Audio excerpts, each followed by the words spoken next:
안녕하십니까. 청소년 지도사 면접 강의 17강 강의 들어갑니다. 165번부터 들어갑니다. 자, 165번은 청소년기의 대표적인 방어 기제 하나로 금욕주의, 주지화, 지성화라고도 하죠. 자, 금욕주의와 지성화에 대해서 설명하라 라고 했습니다.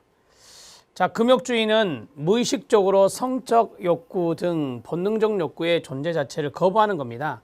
그것을 우리가 금욕주의다 이렇게 말하죠. 성적 충동을 느끼거나 성에 대한 관심에 대해서 지나치게 두려워해서 이와 관련된 활동에 참여하기를 거부하는 것, 그것을 우리가 금욕주의라고 말합니다. 자, 반면 주지화는 종교, 철학, 문화 등 지적 활동에 몰입하는 거죠. 그래서 성적 욕망에서 벗어나려고 하는 것이 바로 주지화다 이렇게 말합니다. 자, 우리가 주지화는 보통 인텔리를 생각해 볼 수 있는데요. 종교라든지 철학이라든지 문화 등 지적 활동에 몰입하는 것, 그런 것들을 주지화라고 합니다.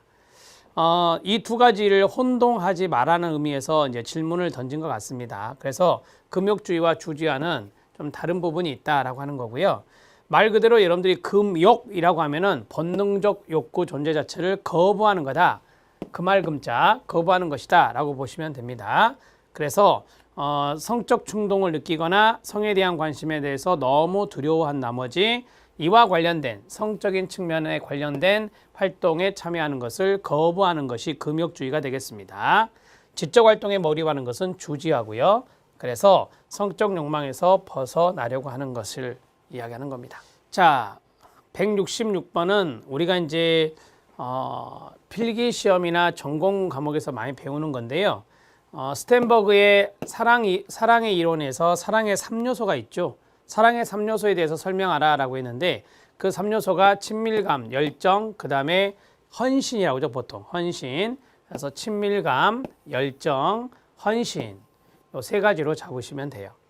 자, 친밀감은 사랑하는 관계에서 나타나는 가깝고 연결되어 있고 결합되어 있다는 느낌, 이런 것들이 바로 친밀감이라고 말할 수 있겠습니다. 자, 그 다음에 열정이죠. 열정은 사랑하는 관계에서의 낭만이나 신체적인 매력이나 성적인 몰입 같은 것들로 이루어진 욕망을 열정이라고 합니다. 마지막으로 결심이나 헌신이라고 하는 것은 두 가지 측면으로 구성되어 있는데 하나는 단기적인 것, 하나는 장기적인 것입니다. 어떤 사람을 사랑하기로 한 결심, 그리고 장기적인 것은 그 사랑을 지속시키는 헌신, 이런 것들이 바로 헌신과 결심이다 이렇게 말할 수 있겠죠.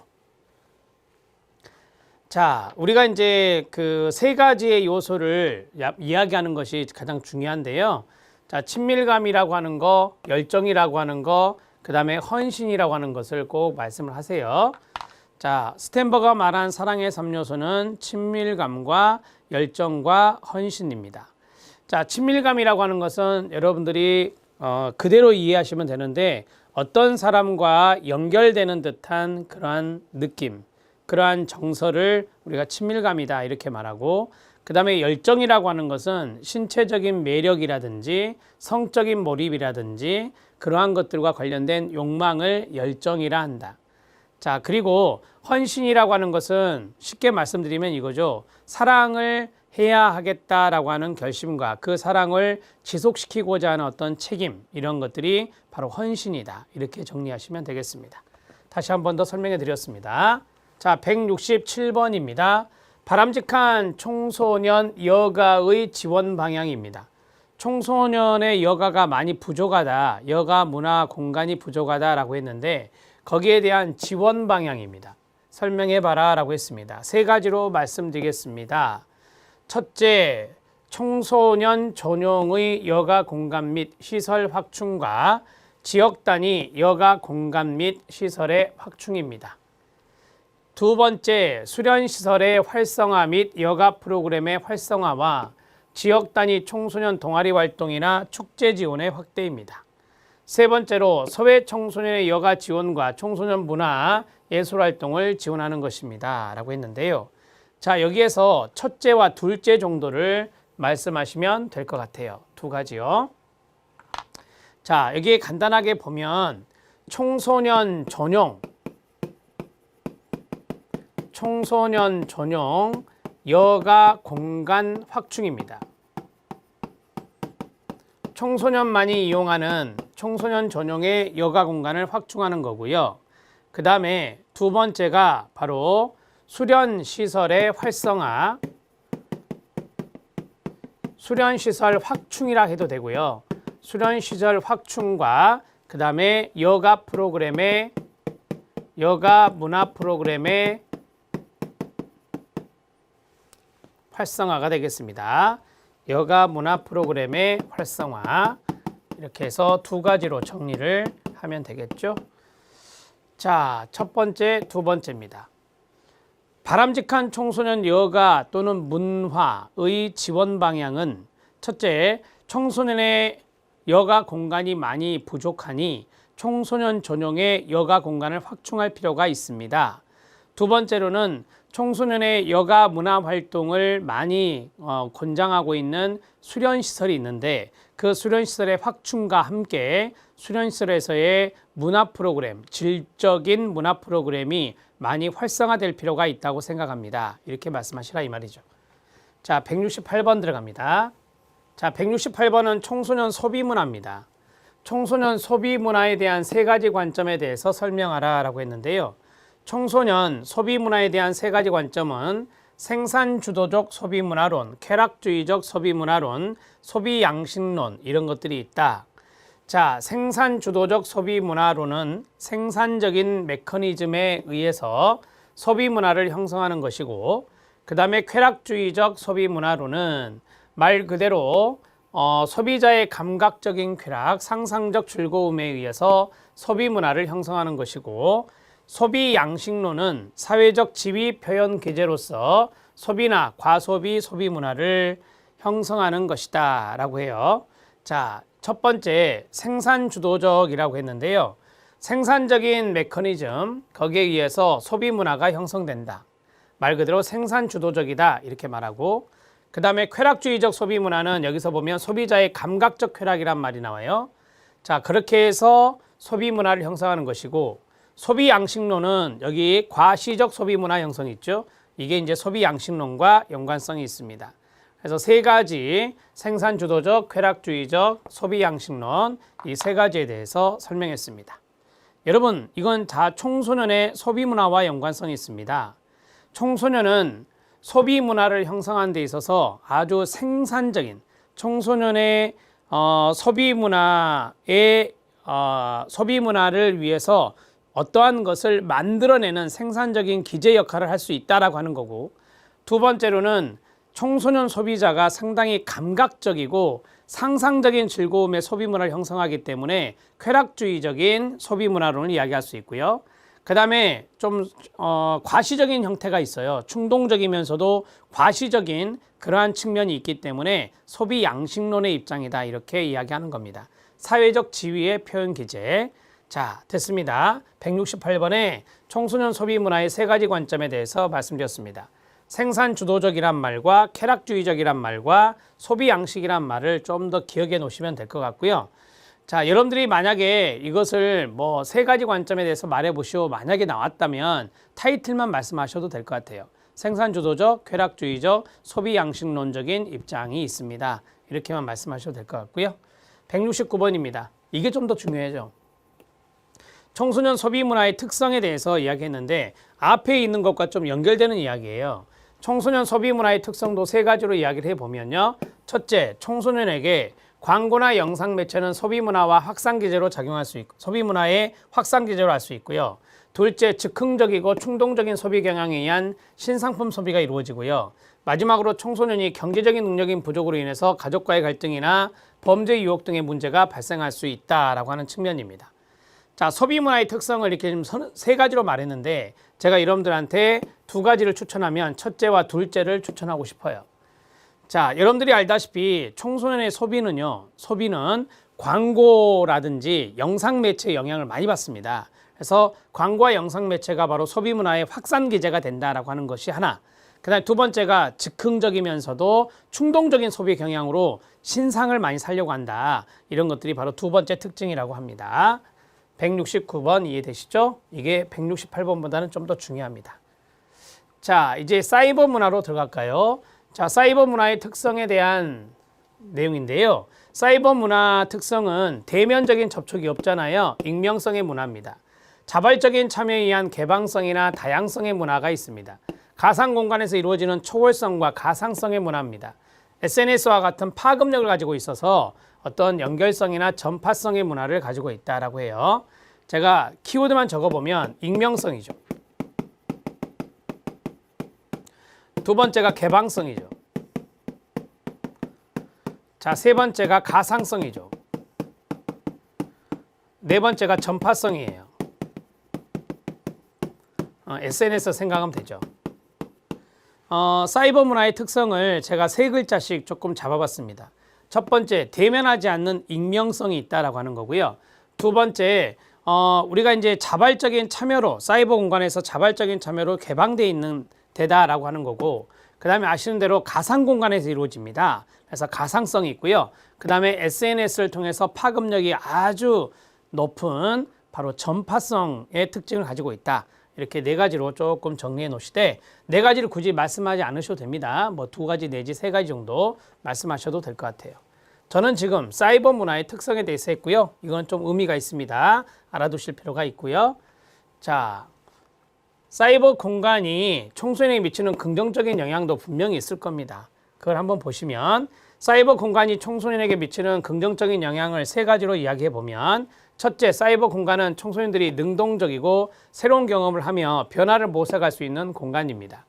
둘째는 이 능동적을 우리가 자율적이라고 말할 수 있죠. 자율적인 참여, 이런 것들을 좀 써놓고요. 그 다음에 사이버 공간은 입시 위주의 교육과 반복되는 지루한 생활, 심신을 달래줄 여가 생활의 부족 등으로 고통을 느끼고 있는 청소년들에게 자유롭게 자신의 의견을 거침없이 표현하는 장이 될 수 있다고 하는 거죠. 마지막으로 현실 속에서의 소외, 좌절감을 분출할 수 있는 그러한 공간이 될 수 있다라고 하는 것입니다. 자, 세 가지의 긍정적인 영향을 말했는데 이것도 키워드로 말을 해 볼게요. 첫 번째, 능동적인 경험을 하는 공간이다. 능동적 경험의 장이다. 능동적 경험의 장이다. 자, 그 다음에 두 번째. 자, 두 번째로는 어떻게 어찌 보면 이제 자유롭게 의견을 좀 이렇게 이야기할 수 있는, 표현할 수 있는 장이다. 자유로운 표현의 장이다. 자유로운 표현의 장이다. 자, 그 다음에 세 번째가, 청소년들은 스트레스나 좌절감이 많거든요. 스트레스라 쓸게요.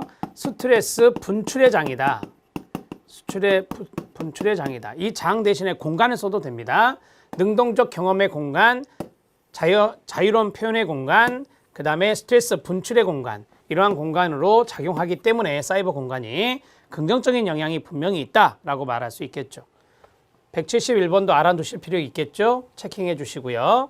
근데 여기에 너무 몰입했을 때는 또 이제 중독 또는 과의존, 이런 문제가 발생할 수 있다는 것이 또 문제점이긴 문제점이죠. 자, 사이버 공간의 부정적인 측면과 바람직한 사이버 문화 정착 방향을 설명하라라고 했는데요. 부정적인 측면은 앞에서 말씀드렸죠. 중독의 위험이 있다라고 하는 거예요.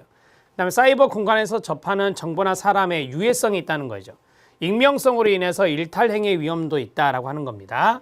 바람직한 사이버 문화 정착 방향으로는 사이버 공간은 자율적인 대안 공간이 돼야 되고, 사이버 공간은 시공간적인 제약을 극복하는 소통의 공간이 돼야 되고, 정서적 교류의 공간이 되어야 한다라고 했어요.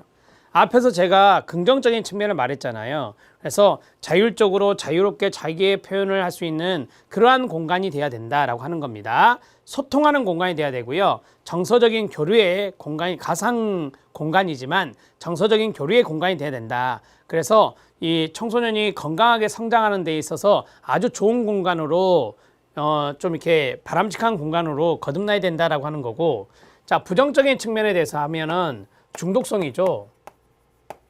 첫 번째가 중독성이고요. 그 다음에 두 번째가 어떤 정보의 위해성이요. 정보의 위해성, 이런 것들이 여기에 들어갈 수 있습니다. 예를 들어서 음란물에 대한 정보를 우리가 이제 청소년에게 노출했다 그러면 이거 유해성이 되는 거거든요. 이해되시죠? 이 두 가지 정도만 아시면 될 것 같아요. 그래서 중독성이라고 하는 것과 정보의 유해성, 이런 것들이 바로 부정적인 측면이다. 이런 식으로 정리하시면 되겠습니다. 자, 172번도 중요하겠죠? 171번도 2번도 체크해 주세요. 자, 그 다음에 173번입니다. 어려운 청소년, 약물 중독이나 인터넷 중독이나 장애 하나, 북한 이탈 청소년 등의 대책에 대해서 설명해 봐라 라고 했습니다. 자, 대개 이런 청소년들이 소수자거든요. 그래서 소수자, 어려움을 겪고 있는 소수의 청소년들에 대한 대책이다 이렇게 생각하면 되고요. 어려움에 처한 청소년들은 개인의 문제가 아니라 가족 안에서의 문제를 비롯하여 지역사회 문제, 현 시대의 국가적인 문제로 초점을 맞추어서 접근을 해야 합니다 라고 했어요. 자, 지금 문제가 대책입니다. 대책이니까 청소년 개인만의 문제로 치부해서는 안 된다라고 하는 거예요. 이거는 지역사회의 문제이고 또한 더 나아가서는 국가적인 문제다. 그래서 그렇게 초점을 잡고 대책을 생각해야 되는데요. 제가 생각하는 대책으로는 청소년이나 부모를 대상으로 하는 가정교육도 중요하겠고 부모교육이요. 그 다음에 지역사회 자원의 적극적인 연계 협력으로 지역사회에서 어려운 청소년이 소외되지 않도록 청소년 지도활동을 적극적으로 전개해야 된다라고 하는 겁니다. 자, 우리가 이제 첫 번째가 부모교육이 필요하다라고 하는 거죠. 부모교육이 필요하다. 예를 들어서 인터넷 중독의 문제를 해결하는데 가장 가깝게 있는 사람이 부모님 아닙니까? 그래서 부모님의 지도교육이 필요하다라고 하는 거고, 그 다음에 두 번째, 물론 이제 부모를 대상으로 또 교육도 해야 되는 것도 필요하고요. 두 번째는 지역사회 자원의 연계입니다. 지역사회 자원의 연계입니다. 지역사회에는 많은 전문가분들이 계세요. 이러한 약물 중독이나 인터넷 중독이나 장애 하나, 어떤 청소년의 문제 특성에 맞는 전문가들이 지역사회에 많이 계세요. 그러한 자원을 활용하는 거죠. 그러한 자원을 활용하는 네트워크가 바로 CYS넷이라고 말하는 것이죠. 이런 것들을 통해서 충분히 그 아이들, 청소년들의 문제를 해결해 나가야 될 것이다 이 말입니다. 서로는 청소년 개인만의 문제로 이게 둘 게 아니라 좀 지역사회 차원에서 문제를 해결하려고 노력해야 된다라고 하는 것이 골자입니다. 174번 청소년 은하나 비서고에 대한 문제점에 대해서 말해봐라. 앞에서도 했던 적이 있고요. 은하나 비서고에 대한 문제점은 자칫 의사소통의 단절의 문제점이 있을 수 있다. 소통이 안 되죠. 상대방이 말하는 것을 모르면. 은하나 비석은 서로 어울리는 집단원끼리 통하는 말이기 때문에 집단이 아닌 다른 사람과는 소통이 어려워져서 은어를 잘 모르는, 약어를 잘 모르는 그러한 사람은 자연스럽게 그 집단에서 따돌림을 받을 수 있을 것입니다. 이런 것들이 바로 이제 청소년 은어나 비속어의 문제점이 될 수 있다라고 하는 것이죠.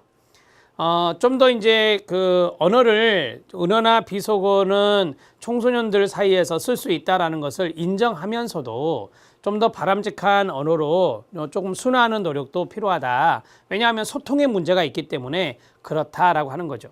그래서 소통의 단절의 문제가 바로 여기서 말하는 문제점이다. 이렇게 이야기했습니다.